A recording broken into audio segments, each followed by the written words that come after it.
Hello and welcome back to my channel. बात करेंगे इस वीडियो में हैप्पीएस्ट माइंड टेक्नोलॉजीज लिमिटेड को लेकर के। आज देखोगे स्टॉक में एक स्ट्रॉन्ग मोमेंटम तो था। आज स्टॉक सुबह से देखोगे तो सरेंडर था, लेकिन जैसे ही घड़ी में 10:30 बजे के आसपास हुए वहां से एक पिकअप आना स्टार्ट हुआ। इवन मार्केट में भी पिकअप आया था, हालांकि 12:30 बजे के बाद में वो सरेंडर भी हो गया और मार्केट एक तरीके से देखा जाए तो फिर से निगेटिव था। और 24,600 सॉरी 23,650 के नीचे जाकर के इसने फिर से क्लोजिंग अपनी दिखा दी है निफ्टी ने। तो चलिए फिर से चलिए, वो तो एक दूसरी साइड है। यहां पर देखते हैं हैप्पीएस्ट माइंड में क्या देखने को मिल रहा है। यहां पर एक चीज चल रही है कि वापस से थोड़ा सा पिकअप आया और फिर उसके बाद में लेटर हाफ में देखोगे तो एक कंसोलिडेशन ही साइड जोन में स्टॉक दिन भर से फिर बना रहा है। अ, अगर हम लोग पिछले 6 महीने में भी देखें तो ऑलरेडी निगेटिव रिटर्न ही है। ईयर से भी देखोगे तो एक 16% का डिक्लाइन है। और अगर एक साल का देखेंगे तो और पिछले 5 साल में देखेंगे तो एक बहुत स्ट्रांग रिजल्ट थे। लेकिन एक लंबे समय से अगर देखा जाए, चलिए चार्ट पे देख लेंगे ये सारी चीजें, तो चार्ट पे ज्यादा अच्छे से समझ में भी आती है। न्यूज क्या आती है? तो न्यूज कुछ नहीं थी, सपोर्ट से अचानक से एक बहुत स्ट्रांग बाउंस देखने को मिला। और पूरी तरीके से जैसे एक न्यूज फीड रही होती है, market mind technology happiest mind technologies stock rise लगभग लगभग 9% कर गया था, 9-10% था। और perform sector and Sensex on December 30। चलिए ये सारी न्यूज़ें वगैरह देखने को यहाँ पर मिल रही हैं। सेंसेक्स देखोगे क्रैश करके 850 पॉइंट पे और बिलो 23,650 के नीचे आकर के एंड हुआ है। थोड़ा सा मार्केट के लिए निगेटिव है, जैसा हम लोगों ने लास्ट वीडियो में भी कवर किया था कि जब तक 23,300 या 350 के ऊपर है मार्केट, तब तक ठीक है। अगर इसके नीचे स्लिप हुआ तो 22,500 का लेवल भी हम लोगों को देखने को मिल सकता है। तो जब तक तक होल्ड करता है तब तक ठीक है। 23, आई थिंक 23,300, 23,350 ये होल्ड करता है तब तक ठीक ठाक है। चलिए ये सारी चीजें हो गई, अब चलते हैं फंडामेंटल पे। और सबसे इंपॉर्टेंट है, अगर आप चैनल पर नए, चैनल को सब्सक्राइब नहीं किया, चैनल को सब्सक्राइब कर लीजिए और वीडियो को लाइक जरूर करिए, क्योंकि लाइक करने से क्या होता है, एक तो मोटिवेशन मिलता है और साथ ही साथ में अगर देखोगे तो एक थोड़ा सा चैनल भी थोड़ा सा ग्रो करता है और लोगों तक रीच थोड़ी सी बढ़ती हुई देखने को मिलती है। साथ ही मोटिवेशन भी मिलता है कि हाँ वीडियो को लोग पसंद कर रहे हैं। मार्केट कैप देखोगे 11,416 करोड़ का देखने को मिलता है, बहुत अच्छी चीज है, अच्छी खासी कंपनी है। स्टॉक का पी थोड़ा सा हाई देखने को लग रहा है। इंडस्ट्री के पी से भी देखने को तो हाई देखने को लग रहा है, लेकिन पीजी रहते हो 1.10, थोड़ा सा वैल्यूएशन जरूर हाई देखने को मिल रहा है।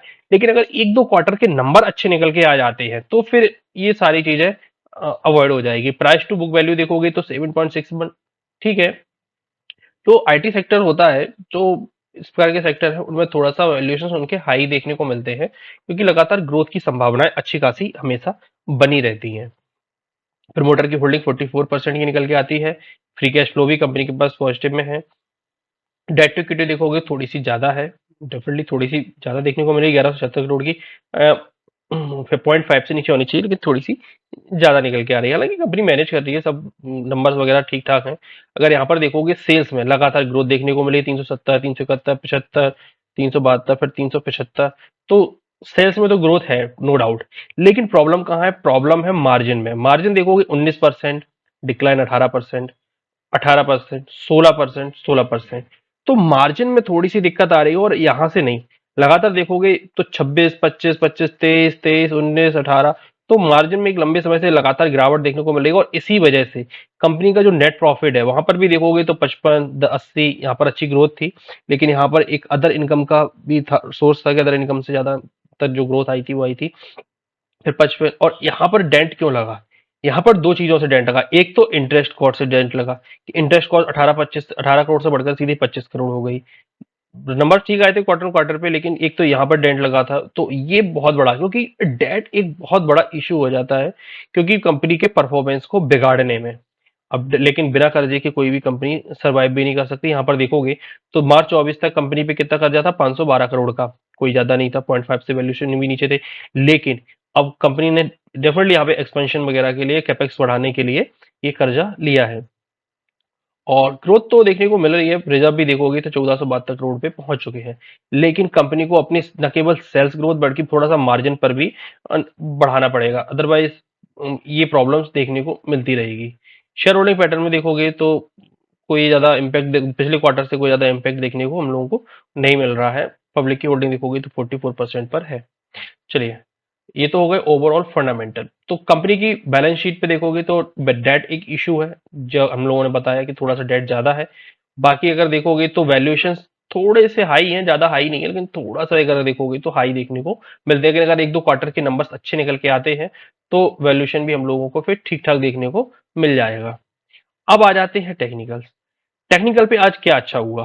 टेक्निकल पे सबसे अच्छा हुआ कि यहां पर बन गई आईवीज, और इस आईवी का क्या निकल के आ गया? ब्रेकआउट। ये देखोगे यहां पर थोड़ा सा एक्सपोनेंशियल को भी हटा देते हैं और उसके बाद देखते हैं। तो यहां पर आईवी का ब्रेकआउट आ गया, नीचे भी अगर देखोगे तो ठीक ठाक निकल के आ गया है। तो सपोर्ट से एकदम से बाउंस आया, और जैसा मैं आप लोगों ने स्टार्टिंग बताया था कि मॉर्निंग शुरुआत से तो धीमा था, लेकिन दिन के बाद में एक अचानक से स्टॉक में एक पंप देखने को हम लोगों को मिला। तो अब क्या? तो देखिए आईबी का ब्रेकआउट आ गया, वॉल्यूम भी देखोगे तो आज के अच्छे खासे वॉल्यूम्स थे। पिकअप देखोगे यहाँ पर भी वॉल्यूम के पिकअप आ चुके, तो कोई ना कोई डेफिनेटली यहाँ पर एक्यूमुलेशन यहाँ पर अभी भी चालू है। एक तो स्टॉक सपोर्ट पर है, सपोर्ट से बाउंस इतना स्ट्रांग देखने को मिलता है, तो एक थोड़ा सा रिलैक्स देखने को मिलता है, रिलैक्स मोड में आ जाते हैं कि हाँ चलिए ठीक है, कोई दिक्कत की बात नहीं है। अब अब देखोगे तो एक लंबे समय से स्टॉक कहीं नहीं गया है, बहुत लंबा समय, even IT sector out perform कर गया, लेकिन इस कंपनी में कोई भी बड़े मूवमेंट हम लोगों को देखने को नहीं मिले। कंपनी ने जो हाई लगाया था वो लगाया था 2021 में, देख लेते हैं। 2000 जुलाई 2021 के आसपास का कंपनी का हाई है। उसके बाद में अभी तक कोई पिछले हाई को ब्रेक नहीं किया है, कोई भी पिछला हाई अभी तक ब्रेक होता हुआ देखने को नहीं मिला है। अगर देखोगे तो यहाँ पर एक डबल टॉप बनाया था, पहला टॉप ये रहा, और उसके बाद में दूसरा टॉप, डबल टॉप बनाया। उसके बाद में देखोगे तो एक ये हाई निकल के आया, फिर देखोगे तो ये एक हाई था, फिर यहां पर हाई, और फिर पूरे एक चैनल में आ गया स्टॉक।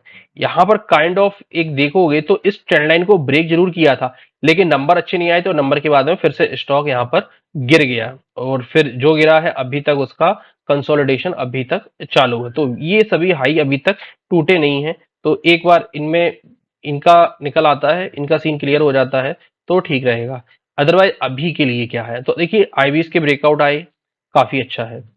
अब यहां से क्या बन सकता है? तो देखोगे कि ये एक चैनल पे काम कर रहा है, ये तो आज भी देखोगे तो बिल्कुल उसी चैनल के पास से ही देखोगे तो एक रिजेक्शन टाइप का देखने को मिल रहा है। तो हो सकता है कि आने वाले टाइम में यहाँ ये ब्रेकआउट जो आया है इसके ऊपर निकलेगा तो और अच्छा देखने को मिलेगा।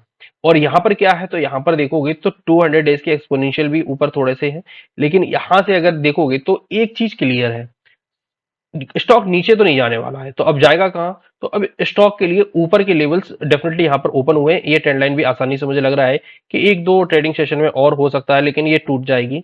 अब ब्रेकआउट आया है, वॉल्यूम काफी अच्छे हैं, तो यहाँ से मुझे लग रहा है कि एक ये टारगेट जो कि मुझे लग रहा है 828 रुपए के आसपास तक का स्टॉक अभी यहाँ से इन द शॉर्ट टर्म में जाता हुआ देखने को मिल सकता है, ये वाला लेवल। और इसके ऊपर अगर निकलता है ये वाला लेवल जो कि 820 से 28 रुपए के आसपास का ये लेवल, और दूसरा लेवल रहेगा जो कि 871 रुपए का, तो ये दो लेवल के लिए मुझे लग रहा है कि एक बार ट्राई करना चाहिए। और आईबी के ब्रेकआउट के हिसाब से देखोगे तो इसकी रेंज निकल के आती है 691 रुपए से 735 रुपए, मतलब लगभग 45 पॉइंट का है। तो हम लोग यहाँ से 90 पॉइंट्स और 135 पॉइंट के आराम से टारगेट निकाल लेंगे। तो अगर 135 पॉइंट के निकालोगे तो 870 रुपए के आराम से जो टारगेट निकल के आ रहे हैं, तो ये रेजिस्टेंस के पास तक के लिए निकल के आ रहे हैं। तो बिल्कुल आईबी का जो ब्रेकआउट आया है वो यहाँ तक के लिए है, और रिस्क रिवॉर्ड भी देखोगे तो यहाँ से काफी अच्छा फेवरेबल देखने को हम लोगों को मिल जाता है। 695 रुपए के अगर नीचे निकलता है तो फिर इसमें वीकनेस और होने वाली है, और ऊपर के लिए टारगेट अच्छा, तो रिस्क रिवॉर्ड इस स्टॉक में काफी अच्छा देखने को हम लोगों को मिल रहा है। वीडियो का इन्फॉर्मेटिव लगाओ, चैनल को सब्सक्राइब करिए, वीडियो को लाइक करिए, किसी भी निवेश से अवेलेबल फाइनेंशियल वायरस की सलाह और अपनी रिसर्च भी जरूर करिए। मिलते हैं अगली वीडियो, तक के लिए धन्यवाद।